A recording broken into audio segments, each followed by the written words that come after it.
मसीह की प्रिय परिवार, प्रभु यीशु मसीह के पवित्र चरणों में आपका स्वागत है। हम पढ़ेंगे आज मत्ती 9 अध्याय और उसका 27 से लेकर 34 वचन। आप मेरे साथ खोले मत्ती 9 अध्याय 27 से 34 वचन। लिखा है, जब यीशु वहां से आगे बढ़ा तो दो अंधे उसके पीछे यह पुकारते हुए चले, हे दाऊद की संतान, हम पर दया कर। जब वह घर में पहुंचा तो वे अंधे उसके पास आए और यीशु ने उनसे कहा, क्या तुम्हें विश्वास है कि मैं यह कर सकता हूँ? उन्होंने उससे कहा, हाँ प्रभु। तब उसने उनकी आंखें छू कर कहा, तुम्हारे विश्वास के अनुसार तुम्हारे लिए हो। और उनकी आंखें खुल गई। यीशु ने उन्हें चिताकर कहा, सावधान, कोई इस बात को न जाने। पर उन्होंने निकलकर सारे देश में उसका यश फैला दिया। जब वे बाहर जा रहे थे तो देखो, लोग एक गूंगे को जिसमें दुष्टात्मा थी उसके पास लाए, और जब दुष्टात्मा निकाल दी गई तो गूंगा बोलने लगा। इस पर भीड़ ने अचंभा करके कहा, इज़राइल में ऐसा कभी नहीं देखा गया। सब बोले आमीन। आइए प्रार्थना करेंगे। महामहिम सच्चे दयालु प्रभु यीशु मसीह नासरी, राजाओं के राजा, हम आपका कलवरी खून इस चैनल पर जुड़े हर परिवार पर लगाते हैं। जो लोग मुझे सुन रहे हैं उनकी ज़िंदगियों में फूल खिलाइए प्रभु। कांटे, समस्या, बीमारी आज यीशु के नाम से बाहर चली जाए। कांटे, बीमारी, समस्या, पथरी, रसोलियाँ भी पवित्र आत्मा सब दूर करे, नशा दूर करे और नई खुशी आ जाए। प्रभु यीशु मसीह के नाम से पवित्र आत्मा भ्रमण करे, पवित्र आत्मा उतर आए, जैसे पिंतेक्यूस के दिन उतर आया था। एक एक भाई बहन का विश्वास बढ़े। यीशु मसीह के नाम से स्वर्गीय दर्शन खुले। प्रभु यीशु के बादलों पर आने को, आगमन को जान सके। प्रभु यीशु के पीछे चल सके। जो लोग हॉस्पिटल में हैं वहाँ पवित्र दूत जाए, उन्हें छुड़ाए, उन्हें छुड़ाए, उन्हें छुड़ाए। जिनके घरों में बेबी नहीं, यीशु के नाम में बेबी ब्लेसिंग आ जाए।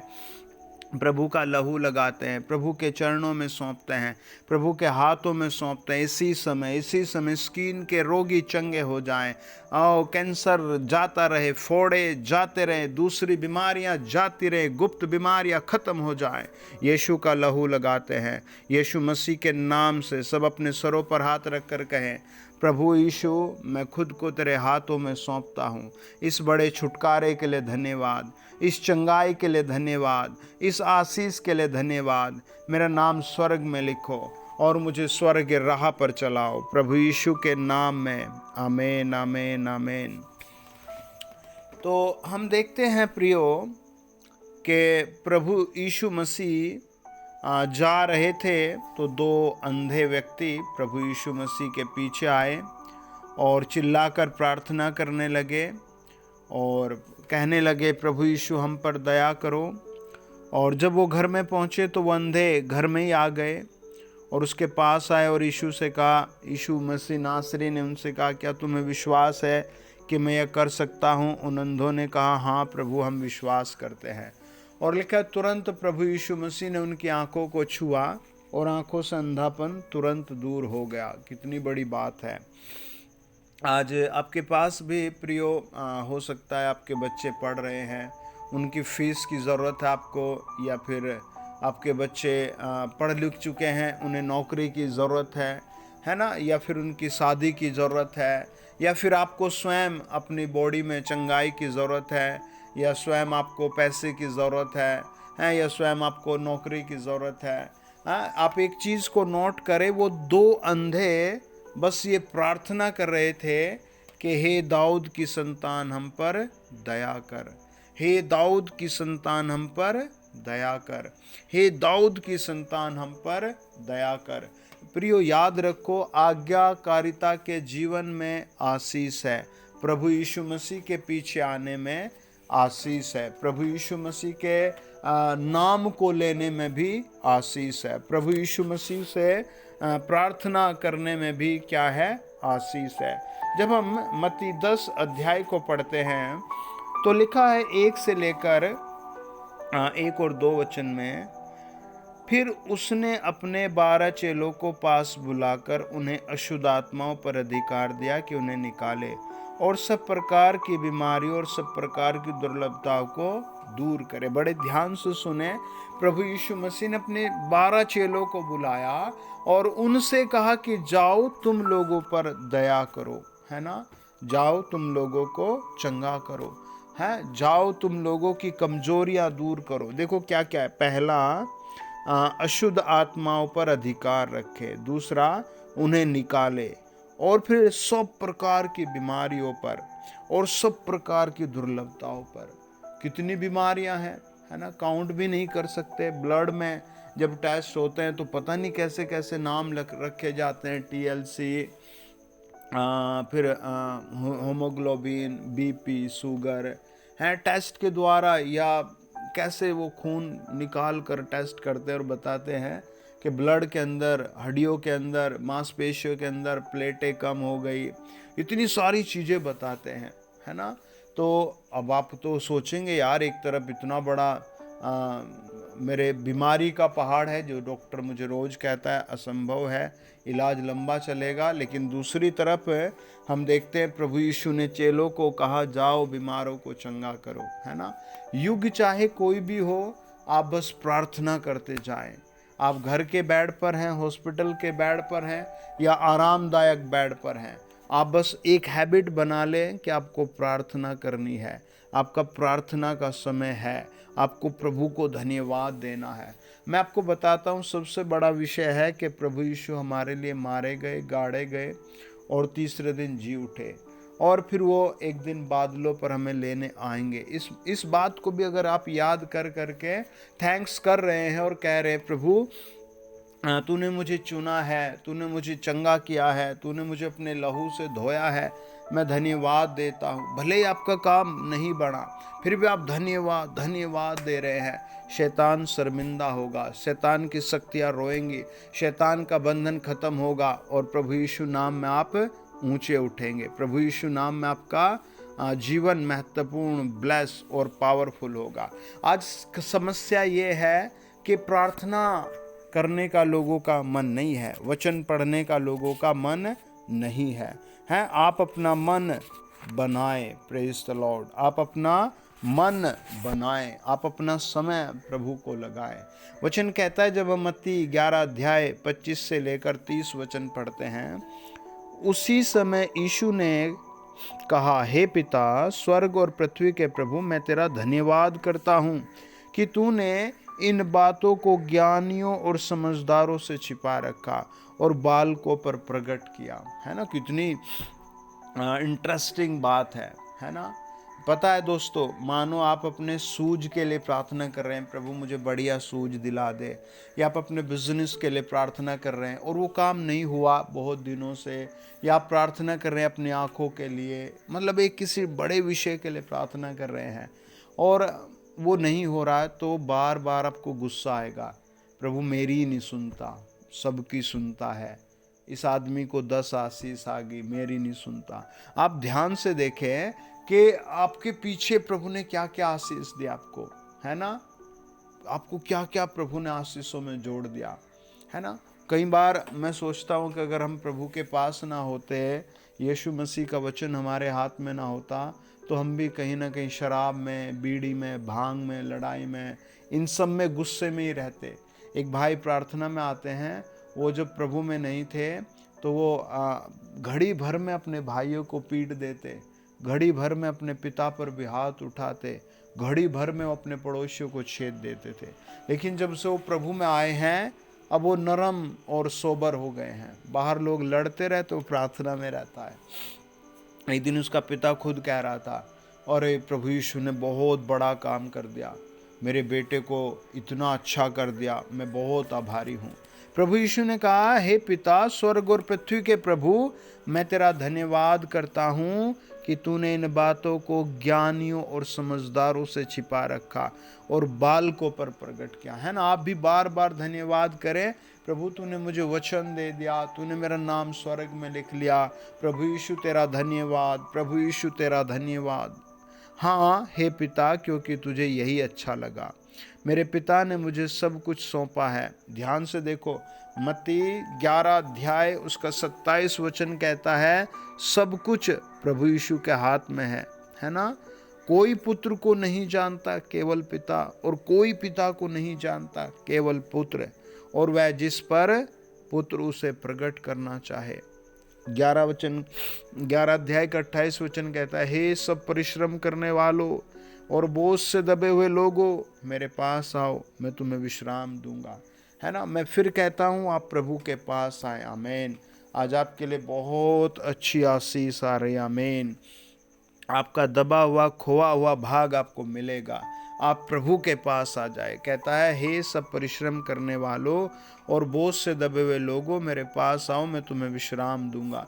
प्रियो, याद रखो, ये उम्र, ये जिंदगी सबकी बीतती है। कोई बेचारा चाहे गरीब आदमी है, रिक्शा चलाने वाला है, या कोई भाई बहन बहुत पढ़ा लिखा जज वकील है, लेकिन परमेश्वर के सिंहासन के सामने सबको खड़ा होना पड़ेगा। है ना। सबको खड़ा होना पड़ेगा। वचन कहता है, हे सब परिश्रम करने वालों, पाप के छुटकारे के लिए आपको प्रार्थना समा प्रायश्चित करना पड़ेगा अपने गुनाहों के लिए। अगर कोई इसी जीवन में कर लेता है तो परमेश्वर के पवित्र सिंहासन के सामने खड़ा होता है, आशीष से पाता है। अगर जो आंख मिचौली करता रहता है, अपने आप को बात बात में सही साबित कर देता है और गलत से गलत भी करता है, तो समझो उसे भुगतना पड़ेगा। परमेश्वर का न्याय सिंहासन पकड़ेगा उसे। वो कहता है, हे सब परिश्रम करने वालों। आज कोई खेत में, कोई मील में, कोई कहीं कहीं काम कर रहा, परिश्रम कर रहा है, और कहता है, बोझ से दबे हुए लोगों, मेरे पास आओ, मैं तुम्हें विश्राम दूंगा। यीशु मसीह कहते हैं, मैं तुम्हें विश्राम दूंगा। है ना। प्रभु आपको बात कर रहा और कह रहा, मैं तुझे विश्राम दूंगा। आपको किस मामले में विश्राम चाहिए? है ना। आपको एक उम्र के बाद विश्राम की ज़रूरत है, आपको एक समय के बाद विश्राम की ज़रूरत है। प्रभु आपको चैलेंज करता है, कॉल करता है और कहता है, हे सब परिश्रम करने वालों और बोझ से दबे लोगों, मेरे पास आओ। है ना। मेरे पास आओ, मैं तुम्हें विश्राम दूंगा। Praise the Lord. हालेलुया। मेरा जुआ अपने ऊपर उठा लो और मुझसे सीखो, क्योंकि मैं नरम और मन में दीन हूँ। तुम अपने मन में विश्राम पाओगे, क्योंकि मेरा जुआ सहज और मेरा बोझ हल्का है। कि कैसा हल्का है ना। मैं आपको समझाता हूँ। आप सुबह 5 बजे उठते हैं, 5 बजे उठे, घुटनों के बल बैठे, और आपके पास बाइबल है, आप एक अध्याय पढ़े नए नियम से, और फिर कहे, प्रभु यीशु मैं आपका धन्यवाद करता हूँ, आप मेरे लिए क्रूस पर मारे गए, गाड़े गए।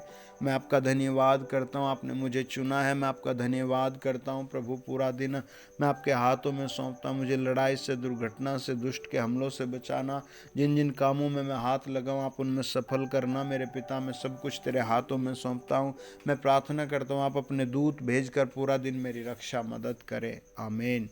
और फिर आप घड़ी घड़ी धन्यवाद देते रहे। खाना खाते समय, नहाते हुए, प्रभु यीशु मैं आपका धन्यवाद देता हूँ, प्रभु यीशु मैं आपका धन्यवाद देता हूँ। ये प्रभु यीशु का जुआ है, ये प्रभु यीशु का जुआ है। पहला कुरिन्थियों कहता है 3 अध्याय कि आप प्रभु यीशु मसीह के टेम्पल हैं। समझे बात को। आप स्वयं प्रभु का मंदिर हैं। है ना। वो आप में वास करना चाहता है ना। वो आपके अंदर रहना चाहता है। वो आपकी हड्डियों में, मांसपेशियों में रहना चाहता है। वो आपके सोच और विचारों में रहना चाहता है। देखो, हम पढ़ेंगे मत्ती 16 अध्याय 5 से लेकर 12 वचन। लिखा है, चेले झील के उस पार पहुँचे, पर वे रोटी लेना भूल गए थे। यीशु ने उनसे कहा, देखो, फरीसियों और सदूकियों के खमीर से सावधान रहना। वे आपस में विचार करने लगे, हम रोटी नहीं लाए, इसीलिए वह ऐसा कहता है। यह जानकर यीशु ने उनसे कहा, हे अल्प विश्वासियों, तुम आपस में क्या विचार करते हो?